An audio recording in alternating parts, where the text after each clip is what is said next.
नमस्कार, आप देख रहे हैं खबरी चौक। क्या हुआ जांच का? क्या हुआ कलेक्टर एवं जिला पंचायत सीईओ द्वारा बनाए गए अलग अलग जांच समितियों का? किसी ने 1 सप्ताह में जांच पूर्ण करने का आदेश दिया था तो किसी ने 3 दिन में। लेकिन 1 महीने होने को है, जांच कहाँ रुक गई? क्यों जांच को प्रभावित किया जा रहा है? क्यों समय पर जांच पूर्ण नहीं हुई? क्या जांच समिति के सदस्यों ने जिन कार्यालयों पर आरोप लगा था वहां जाकर इस कार्य के दस्तावेज जब्त किए, या फिर उन्हें कागज तैयार करने को समय दे दिया गया है? 1 महीने से चल रही है जांच, जबकि संपूर्ण जांच में कई योजनाओं में से एक जनपद सदस्य विकास निधि की जो राशि 10 लाख रुपए खर्च की गई, जिसके लिए एक सब इंजीनियर के खाते में राशि डालकर निकाल ली गई और दस्तावेज पर बस दिखाने को ग्राम पंचायत को एजेंसी बना दिया गया था, जहां पर बिना कार्य किए केवल 3 से 4 दिन में 5-5 लाख रुपए करके राशि निकाल ली गई। उसमें तो खुद विभाग के दस्तावेज स्वयं यह बयां कर रहा है कि भ्रष्टाचार की सारी सीमाओं को पार कर दिया गया है। इसके बावजूद इस मामले में अब तक किसी के ऊपर एफआईआर दर्ज नहीं कराना इस जांच पर ही सवाल खड़ा करता है। जब ये मामला उन्हीं के दस्तावेज से, हम प्रमाणित दस्तावेज के आधार पर सर्वप्रथम जनपद को दिया, उन्होंने कुछ नहीं किया समकक्ष होने का बहाना देकर, तो हमने जिला पंचायत को दिया। जिला पंचायत सीईओ महोदय ने 5/8/2024 को जांच टीम गठन किया और जांच टीम में कार्यपालन अभियंता ग्रामीण यांत्रिकी सेवा यानी आरईएस विभाग को ईई और अतिरिक्त मुख्य कार्यपालन अधिकारी महोदया को जांच टीम में गठन करते हैं, बोलते हैं कि इनके ऊपर कार्रवाई कीजिए। अब इस बात को सीधे सीधे ये समझिए कि यदि मैं प्रमाणित दस्तावेज के साथ आपको दिया हूं तो सीधे सीधे एफआईआर करना था, जांच बाद में होती। ये तो पुलिस का काम था, जांच तो पुलिस करेगी कि क्या वास्तव में हुआ कि नहीं, आपका शासकीय राशि गबन हुआ तो जांच करना था। खैर, हम सारी बातों को हटा देते हैं तो ये बात हम मानते हैं कि ठीक है, जिला पंचायत महोदय ने संज्ञान लिया और 1 सप्ताह के अंदर उन्होंने मांगा, जिसका डेडलाइन था, जैसे 5 को हुआ आदेश तो 12 तारीख तक इनको 12/8 तक जांच प्रतिवेदन दे देना था। लेकिन जांच के नाम पर वे मांग रहे हैं कि तुम दस्तावेज दो, दस्तावेज उनके कार्यालय से नहीं मिलता है, इसलिए ये उसका जांच नहीं करता। और इसी बीच चूंकि जब नहीं होता है तो आदमी लगातार आगे बढ़ते जाता है कि इतने प्रमाणित दस्तावेज के बीच भी कार्रवाई नहीं हो रही है, तो हमने कलेक्टर महोदय को दिया। और इसमें ये भी बता दूं कि श्री आदित्येश्वर शरण सिंह देव जी ने भी दिया इस मामले को संज्ञान लेकर, और कलेक्टर महोदय 29/8/2024 को वे भी जांच टीम गठन करते हैं इसी मामले का। इस मामले सहित कुछ और मामले थे। इसमें देखिए उन्होंने स्पष्ट लिखा है कि 3 दिवस के अंदर जांच प्रतिवेदन दिया जाए। अब कलेक्टर का देखिए कि ये पावर होता है कलेक्टर महोदय का, सुप्रीम कोर्ट से भी ज़्यादा पावर होती है, जहां तक हम समझते हैं और जानते हैं कि इनका कार्यालयीन दिवस या समय से कोई वास्ता नहीं होता है। यदि कलेक्टर का आदेश 12 बजे रात को जारी होता है तो तत्काल प्रभाव से 12 बजे रात से ही लागू हो जाती है। लेकिन कलेक्टर महोदय का आदेश, जिसमें 3 दिन में जांच टीम से जांच प्रतिवेदन अभिमत मांगे हैं, आज 24 तारीख हो गया, यानी 2-3 दिन हो और ये 27 दिन हो गया, 1 महीना होने जा रहा है, आज तक कुछ नहीं हुआ, जो बहुत बड़ी सवालिया निशान उठती है जांच पर। ठीक है, हम ये नहीं बता रहे हैं कि क्या करेंगे, लेकिन आपको इतना समय क्यों लग रहा है इतने दस्तावेज के बाद भी? तो कहीं ना कहीं से सवालिया निशान उठता है। क्या कानून पर भी लगता है कि क्या कानून सबके लिए अलग अलग है?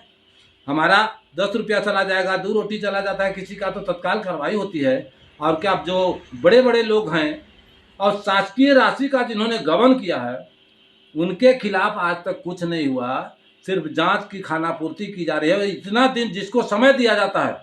एक महत्वपूर्ण बात मैं बताना चाहता हूं कि बाद में पता लगा कि ये लोग निर्माण एजेंसी फिर उस इंजीनियर को बना दिए हैं 27 तारीख को। दूसरी बात, जो जो दस्तावेज नहीं था वो दस्तावेजों को अभी तैयार करने का अवसर इनको दिया जा रहा है। यदि गंभीर मामला है तो जांच दल को तत्काल उसी समय वहां छापामारी करना चाहिए था और बोलना चाहिए था कि कहाँ है दस्तावेज, दिखाओ, तो सारी बात उजागर हो जाती। लेकिन यदि वो चुप लगा करके बोलते हैं कि दस्तावेज तैयार कर करके लाओ और दिखाओ, ये भी मेरे को सुनने में अभी विश्वस्तों से पता चला है कि जीएसटी पटवाया जा रहा है। कि जीएसटी क्यों नहीं पटाए थे? जब वो कुछ किए ही नहीं तो पूरा पैसा गबन कर लिए, तो जीएसटी हम पटवाने के लिए शिकायत नहीं किए थे। वो तो कभी भी हो जाएगा। जो शासकीय राशि गबन हुआ है उस राशि की वसूली होगी, जीएसटी होगी, जो भी होगा वो होगा। लेकिन उन्हें अवसर दिया जा रहा है, और मैं ये नहीं बोल रहा हूँ कि कार्रवाई नहीं होगी, होगी कि नहीं होगी ये तो अधर्म है, वो तो अब जांच टीम बताएगी। लेकिन थोड़ा सवालिया निशान तो उठता है कानून पर, हमारे सिस्टम पर, कि क्या आम आदमी और जो सरकारी अधिकारी हैं उनको सरकारी राशि लूटने की छूट दी गई है? यही मेरा सवाल है। जब कोई व्यक्ति यदि 100 रुपए की भी चोरी करे और उस मामले में थाने पहुंचकर एफआईआर कराई जाती है तो एफआईआर हो जाती है और उस मामले में सजा भी आगे हो जाती है। यहाँ तो शासकीय राशि 10 लाख रुपए का सीधे सीधे निकाल लिया जाना वहाँ का दस्तावेज खुद ही बयां कर रहा है, वह भी एक सब इंजीनियर के खाते में डालकर दिख रहा है। फिर क्यों इस पर 1 महीने से जांच चल रही है? क्या नए एमबी बुक, नए दस्तावेज बनाए जा रहे हैं जिसमें आत्मानंद महाविद्यालय में समतलीकरण के कार्य को फर्शीकरण या पेयर ब्लॉक बता दिया जाएगा? क्या नए दस्तावेज तैयार कर जनपद द्वारा सब इंजीनियर को ही एजेंसी बता दिया जाएगा? क्यों 1 महीने में भी एक 10 लाख रुपए का भी जांच पूर्ण नहीं हो सका? मान सकते हैं डीएमएफ और रिपा जैसी योजनाओं में जांच में देरी समझ में आती है क्योंकि बड़ा रकम है और कई जगह कार्य हुए हैं, किंतु 10 लाख रुपए जिसमें सब कुछ स्पष्ट है, विभाग का दस्तावेज ही सब कुछ बयां कर रहा है, वह मेजरमेंट बुक जिसमें एसडीओ ने खुद ही लिख दिया है कि कार्य ही नहीं किया गया। ऐसे मामलों में जांच में देरी करना जांच समितियों पर भी सवाल खड़ा करता है। खैर, अब देखना है कि कब तक जांच पूरी होगी और कब तक ऐसे कई मामलों में कोई कार्यवाही होगी। अन्यथा अभी 2-4 महीने और लेकर जांच समिति सारे मामलों में दस्तावेज तैयार करा ले और भ्रष्ट अधिकारियों को बचाने जितना मौका देना हो दे सकती है। सिस्टम तो खैर ऐसे ही चलता है, अंत में थक हार कर न्यायालय का रास्ता ही चुना जाएगा और फिर वहाँ भी देरी ही होगी और फिर जाने तब तक भ्रष्टाचारी और कई मामलों में इसी तरह राशि को अपने पिता की संपत्ति समझकर डकारते रहेंगे और जांच के नाम पर केवल कई महीनों तक जांच चलता रहेगा। जी, ये मामला जांच मतलब जैसी भ्रष्टाचार है प्रमाणित, अब इसके बाद भी जांच की जो प्रक्रिया चल रही है, तो इसके बाद अपराध और अपराधी और कानून, क्या हमारे देश का संविधान अलग अलग व्यक्तियों के लिए अलग अलग कानून है, जबकि सुनने में आता है कि कानून सबके लिए बराबर है। अब देखिए, मैं एक बहुत छोटा मामला, बाकी तो बहुत है। अंबिकापुर जनपद पंचायत द्वारा 10 लाख रुपए सीधे सीधे शासकीय राशि का गबन किया जाता है, जिसमें 26 जुलाई 2023 को ग्राम पंचायत को एजेंसी बनाई जाती है। अब उसमें 27 तारीख को यह सुनने में आ रहा है कि बताया गया था किसी इंजीनियर को, और ये जांच टीम के बाद ये सब बनाई जा रही है, कहानी गढ़ी जा रही है, वो अलग बात है। और 28 तारीख को 5 लाख रुपया दी जाती है और 31 तारीख को फिर 5 लाख रुपया दे दी जाती है, यानी पूरे 10 लाख रुपए ग्राम पंचायत एजेंसी है और इंजीनियर के खाते में पैसा दे दी जाती है। ये मामला जो है पैसा देने और लेने वाले के लिए सीधे सीधे प्रमाणित है। यदि यही 10 रुपये कोई किसी का ले लेता है, 20 रुपया ले लेता है, 2 रोटी चोरी कर लेता है, तो सीधे सीधे उसके ऊपर एफआईआर होती है, कार्रवाई होती है, और जो कानून में नहीं है वो भी सजा उसे दे दी जाती है, यानी प्रताड़ित भी किया जाता है और जेल चला जाता है।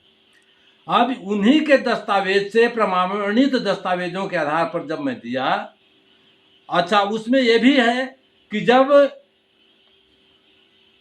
4 दिन के अंदर पूरा पैसा निकल गया, जो आदमी पैसा लिया, पैसा लेने वाला खुद से भी रिकॉर्ड करता है कि मैं काम कर दिया, और जब एसडीओ के पास जाता है तो बोलता है काम ही नहीं हुआ है, लिख के काट दिया।